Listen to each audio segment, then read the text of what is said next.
এ যেন নতুন এক ইতিহাস।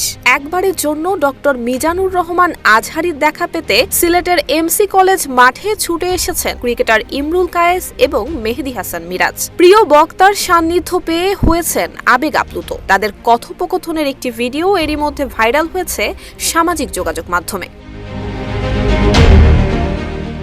মাহফিলে ফিরেই যেন একের পর এক বাজিমাত করে যাচ্ছেন ডক্টর মিজানুর রহমান আজহারী। এবার সিলেট এমসি কলেজ মাঠে তিনি রচনা করেছেন নতুন এক ইতিহাস। তার আগমনকে কেন্দ্র করে নতুন রূপে সেজে উঠেছিল সিলেট নগরী। আয়োজন চলছে 1 মাস ধরে। দফায় দফায় বৈঠক, চুলচেরা বিশ্লেষণ, কোনো কমতি যেন না থাকে। সিলেটের জামায়াতে ইসলামীর নেতাকর্মীরা একজোট হয়ে এবারের ওয়াজ মাহফিল সফল করতে মাঠে নেমেছেন। কয়েক কোটি টাকার আয়োজন, সাউন্ড, এলইডি পর্দা সহ যাবতীয় সবকিছুই আনা হয় ঢাকা থেকে। এ যেন এক মহাযজ্ঞ। 10 দিন আগে থেকে মঞ্চ, প্যান্ডেল নির্মাণের কাজ শুরু হয়। 9 জানুয়ারি থেকে সিলেটে শুরু হয় 3 দিন ব্যাপী তাফসিরুল কুরআন মাহফিল।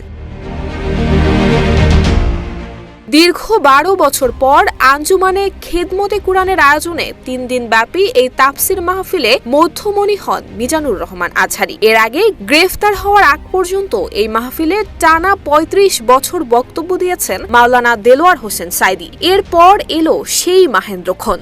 গতকাল দুপুরে ঢাকা থেকে ফ্লাইটে সিলেটে এসে পৌঁছান মিজানুর রহমান আজহারী। আয়োজকদের পক্ষ থেকেও তাকে সাদরে গ্রহণ করা হয়। 11 জানুয়ারি মাগরিবের পর থেকেই সিলেট নগরের ধর্মপ্রাণ মানুষের গন্তব্য ছিল এমসি কলেজ মাঠ। শুধু সিলেট নগর নয়, গোটা বিভাগ থেকে দলে দলে লোকজন সিলেটে আসেন ডক্টর মিজানুর রহমান আজহারী তাফসির শুনতে। এই তাফসিরের সর্বশেষ বক্তা ছিলেন আজহারী। তার বয়ানের আগেই কানায় কানায় ভরে ওঠে কলেজ মাঠ। দূর দূরান্ত থেকে আসা লোকজন এমসির মাঠে সুশৃঙ্খল অবস্থায় বসে বয়ান শুনতে থাকেন।